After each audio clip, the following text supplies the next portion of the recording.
At noon, we got Wisconsin, who's 2-0. Term number 19, Alabama, who's 1-1. Alabama favored by 21 points on ABC. Danny O'Neal for the Badgers has gone 35-96. Thrown for 403 yards, 4 touchdowns, 2 interceptions. Dylan Jones had 24 carries for 109 yards and a touchdown. Vinny Anthony II has 8 catches for 107 yards and a touchdown. Ty Simpson for the Crimson Tide has gone 40-60, thrown for 480 yards, 5 touchdowns, 0 interceptions. Kevin Riley has had 16 carries for 100 yards, and Jeremy Bernard has 11 catches for 213 yards and 2 touchdowns. Alabama's 2-1 all time against Wisconsin. The last 2 games have gone to Bama in 2015 and 2024. And Wisconsin has never played at Alabama, so interesting statistic there. They're going to Bama for the first time. This is a big game for both teams, like absolutely massive. You're talking about Wisconsin that has just a hell of a conference schedule. They play so many of the ranked Big Ten teams, it's crazy. Traveling to Bama, a team that desperately needs the win as well, right? Like you're talking about, like last week I was like, well, Michigan played Oklahoma, right? Michigan needs that game less than Oklahoma needs that game. Michigan doesn't play a lot of the top tier opponents in the Big Ten. The only one that is currently ranked, they were able to avoid most of the good teams outside of Ohio State. So Michigan didn't really super need that game.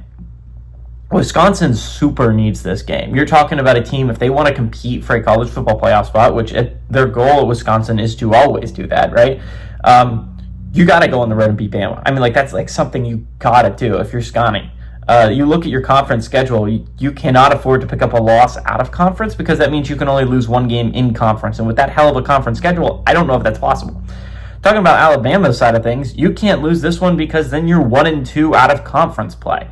Obviously, you get another easy one later in the year, but you still got Georgia on the schedule. You still got an Auburn team that looks really good on the schedule. You have a lot of good football teams on your schedule. If you're Bama, you cannot afford to pick up a loss out of conference because that means you can only afford to lose.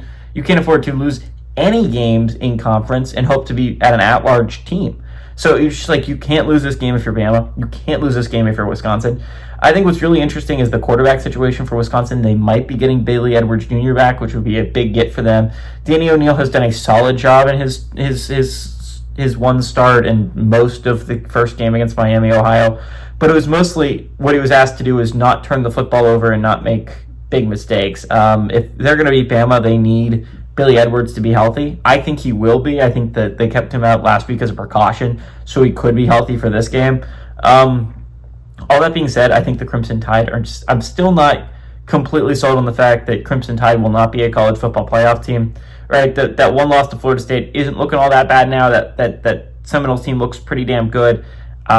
This is a must-win game, by the way, for both coaches. For Fickell and DeBoer, these are both coaches on the hot seat. If they don't find a way to win this football game, that being said, I think Bama is the better football team. They are playing at home. They are favored by 21 for a reason. I don't really think Wisconsin has the offense to keep up with them, even though their defense is hella good. Give me the Crimson Tide to win and cover at home.